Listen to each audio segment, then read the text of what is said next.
विधानसभा अध्यक्ष राहुल नार्वेकर आणि मुख्यमंत्री एकनाथ शिंदे यांच्यात वर्षा बंगल्यावर चर्चा। दोघांमध्ये भेटीचं कारण गुलदस्त्यात। मात्र 10 जानेवारीला नार्वेकर आमदार अपात्रता प्रकरणी निकाल देणार असल्यानं चर्चांना उधाण। 2022 राहुल नार्वेकरांनी पात्रतेचा खेळ सुरू केला। सुषमा अंधारेंची नार्वेकरांवर टीका। यंत्रणांच्या माध्यमातून काय करायचं त्यासाठी नार्वेकर आणि मुख्यमंत्र्यांची भेट। सुषमा अंधारेंचा टोला। आमदार अपात्रता प्रकरणी जर लोकशाहीला धरून निर्णय दिला नाही तर श्रीलंकेसारखी परिस्थिती राज्यात निर्माण होईल आणि जनता यांना घरात ठेवणार नाही। मेहबूब शेख यांची राहुल नार्वेकरांवर टीका। अजित पवार ईडीच्या भीतीमुळे भाजपसोबत गेले। मेहबूब शेख यांची अजित पवारांवर टीका तर त्यांच्यावर भाजपच्या विकृतीचा परिणाम झाल्याचं शेख यांचं वक्तव्य। मवियामध्ये कोणतेही मतभेद नाही। ठाकरे गटाच्या नेत्या सुषमा अंधारेंचं स्पष्टीकरण तर मिलिंद देवरांनी सैरभैर होण्याचं कारण नाही। अंधारेंची प्रतिक्रिया। भटकंती करायला गेलेल्यांना परत घरात घेणार नाही। उद्धव ठाकरेंचा शिंदे गटात गेलेल्यांना इशारा। काही जण खोक्यात बंद झाले। उद्धव ठाकरेंचा टोमणा। अभिनेते व्याख्याते आणि लेखक किरण मानेंचा ठाकरे गटात प्रवेश। मातोश्रीवर उद्धव ठाकरेंच्या उपस्थितीत बांधलं शिवबंधन। सामाजिक काम करत होतो मात्र राजकारणात काहीतरी केलं पाहिजे म्हणून राजकारणात आलो। ठाकरे गटात प्रवेश केल्यानंतर किरण मानेंची प्रतिक्रिया। एखादा माणूस बेशुद्ध असताना वेगळं बोलतो आणि शुद्धीवर आल्यावर खरं बोलतो। मात्र जितेंद्र आव्हाड कोणत्या अवस्थेत बोलले ते तपासावं लागेल। मंत्री धनंजय मुंडेंची आव्हाडांवर टीका। डोळ्याचं ऑपरेशन झाल्यावर शहाजी बापू 1 महिन्यानंतर घराबाहेर पडले। डोळ्याला काळा गॉगल लावून पोहोचले राष्ट्रवादी जिल्हाध्यक्ष दीपक साळुंखेंच्या वाढदिवसाच्या कार्यक्रमात। तलाठी भरतीमध्ये धक्कादायक प्रकार समोर। 200 मार्कच्या पेपरमध्ये विद्यार्थ्याला मिळाले 214 मार्क। तलाठी भरतीमध्ये 99% जागा विकल्या। स्पर्धा परीक्षा समन्वयक समितीचा आरोप। तलाठी पेपरमध्ये निवड झालेल्या सर्व मुलांची न्यायालयीन एसआयटी मार्फत चौकशी करा। स्पर्धा परीक्षा समन्वय समितीची मागणी। सर्वात मोठा घोटाळा झाल्याचा करण्यात आला आरोप। एमआयडीसीच्या धर्तीवर वस्त्रोद्योग विकास महामंडळ स्थापन करण्याचा सरकारचा निर्णय। सरकारच्या निर्णयाचं स्वागत तर वस्त्रोद्योगाला चालना देण्याची गरज। आमदार रईस शेख यांचं वक्तव्य। ताप सर्दी खोकला असल्यास कोरोना चाचणी करा। राज्य कोरोना कृती दलाच्या सूचना। राज्यात 3 दिवस हलका ते मध्यम पावसाच्या हवामानाचा विभागाचा अंदाज तर किमान तापमानात घट होऊन थंडीतही वाढ होण्याचा अंदाज।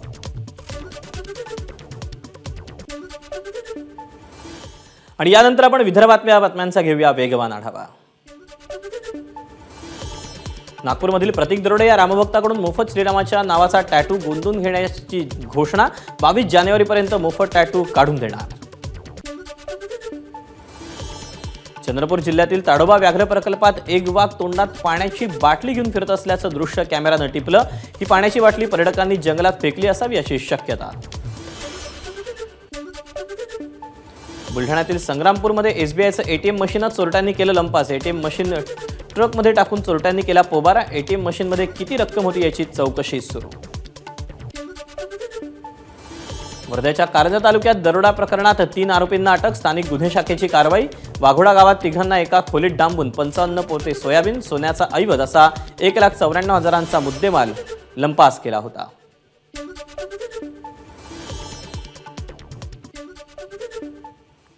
आणि यानंतर मराठवाड्यातल्या बातम्यांचा घेऊया सुपरफास्ट आढावा। माजी खासदार भास्करराव पाटील खदगावकर आणि BR कदम यांनी फसवणूक केल्याप्रकरणी गुन्हा नोंद करण्याचे नायगाव कोर्टाचे आदेश। मावेदाची 17 लाख रक्कम हडप करण्याच्या उद्देशानं फसवणूक केल्याचा याचिकाकर्त्याचा आरोप। बीडच्या आष्टी कृषी उत्पन्न बाजार समितीमध्ये लिंबाची देखील खरेदी केली जाणार। आमदार सुरेश धस यांच्या हस्ते लिंबू खरेदी केंद्राचं उद्घाटन। आष्टीमध्ये खरेदी केलेला शेतकऱ्याचा लिंबू आता दिल्लीसह इतर राज्यांमध्ये निर्यात केला जाणार। माजी मंत्री जयदत्त क्षीरसागर यांचे बंधू विठ्ठल क्षीरसागर यांची ऑनलाईन फसवणूक। मार्केटमध्ये पैसे गुंतवण्याचा आमिष दाखवून 57,20,00,000 लुटले। सायबर पोलिसात गुन्हा दाखल। परभणीत विकसित भारत संकल्प यात्रेला विरोध कायम। लिमला गावातील गावकऱ्यांनी भारत संकल्प यात्रेचा रथ रोखला। मराठा आरक्षण मिळेपर्यंत गावात सरकारच्या योजनांचा प्रचार करू देणार नाही, गावकऱ्यांचा निर्धार। नांदेडहून बिदरकडे जाणाऱ्या टेम्पोची उभ्या असलेल्या ट्रकला धडक। अपघातात चालकासह 3 प्रवासी गंभीर जखमी। देगलूर शहरातील नवीन बस स्थानकाजवळची घटना।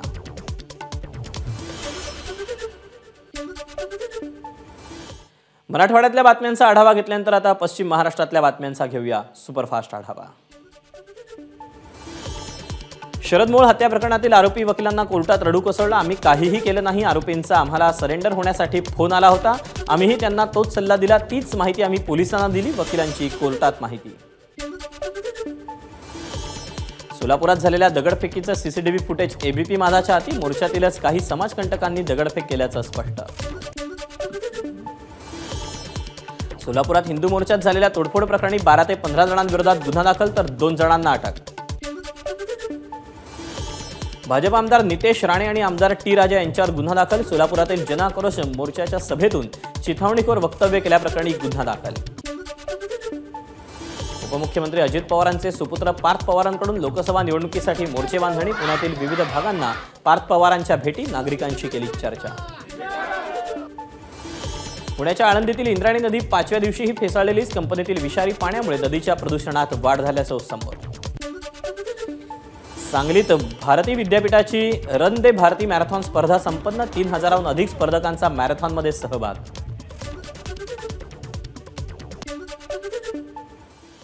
आणि यानंतर उत्तर महाराष्ट्रातल्या बातम्यांचा घेऊया आढावा। नाशिकच्या सटाणामध्ये देव मामलेदार यशवंत महाराजांच्या यात्रेला सुरुवात, शासकीय अधिकाऱ्यांना पूजेचा मान, 15 दिवस चालणाऱ्या यात्रेनिमित्त सटाणा शहरात विविध कार्यक्रमांचं आयोजन। नाशिक जिल्ह्यातील मनमाड, येवला, नांदगावसह ग्रामीण भागात अवकाळी पावसाची हजेरी, पावसामुळे गहू, हरभरा, कांदा पिकाचं नुकसान होण्याची शक्यता। राष्ट्रीय युवा महोत्सवानिमित्तानं पंतप्रधान नरेंद्र मोदी नाशिकच्या दौऱ्यावर, कार्यक्रम यशस्वीपणे पार पाडण्यासाठी योग्य ते नियोजन करण्याचे मुख्यमंत्र्यांचे प्रशासनाला आदेश। भाऊसाहेब थोरात यांच्या जन्मशताब्दीनिमित्त कर्नाटकचे मुख्यमंत्री सिद्धरामय्या संगमनेरमध्ये, जन्मशताब्दी सोहळ्यासाठी विविध मान्यवरांची उपस्थिती। अहमदनगर शहरातील माळीवाडा परिसरात असलेल्या शंकर सावली मठातील दानपेटीवर चोरट्यांचा दल्ला, चोरीची घटना सीसीटीव्ही कॅमेरानं टिपली, एकूण 19,000चा मुद्देमाल चोरट्यांकडून लंपास।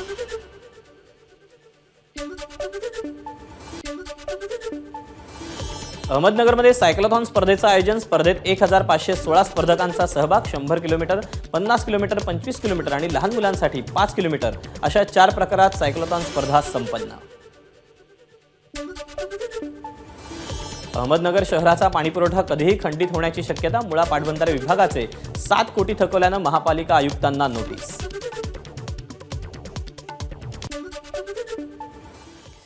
आणि यानंतर कोकणातल्या बातम्यांचा घेऊया सुपरफास्ट आढावा।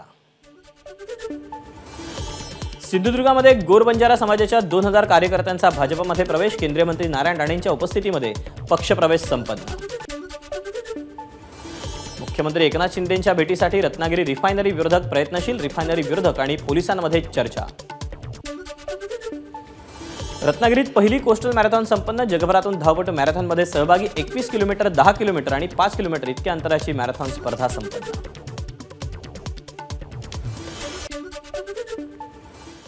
आणि नंतर मुंबई परिसरातल्या बातम्यांचा घेऊया सुपरफास्ट आढावा। मुख्यमंत्री एकनाथ शिंदेंकडून मुंबईतील कोस्टल रोडची पाहणी, कोस्टल रोडचं 83% काम पूर्ण। कोस्टल रोडला कोणत्याही प्रकारचा टोल लागणार नाही, मुख्यमंत्री एकनाथ शिंदेंची घोषणा। मुंबईकरांसाठी नव्या वर्षात नाटक सिनेमा पाहणं महाग होण्याची शक्यता, गेल्या 13 वर्षांपासून मुंबई महापालिकेनं रंगभूमी करात वाढ केली नाही, या आर्थिक वर्षात करवाढीचा प्रस्ताव। मुंबईतील आझाद मैदानाच्या मॅरेथॉनला मुंबईकरांचा उत्स्फूर्त प्रतिसाद, भारतीय क्रिकेटपटू दिलीप वेंगसरकर यांच्या हस्ते हिरवा झेंडा दाखवून मॅरेथॉनची सुरुवात, मॅरेथॉनमध्ये मोठ्या संख्येनं मुंबईकरांचा सहभाग।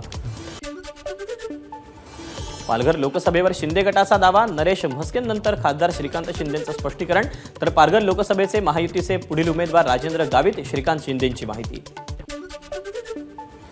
बोरिवली परिसरातील गेस्ट हाऊसवर एटीएसचा छापा, 6 जणांकडून 3 बंदुका, 36 काडतुसं जप्त, आरोपी काही मोठा कट रचत असल्याचा एटीएसला संशय। एबीपी माझा, उघडा डोळे बघा नीट।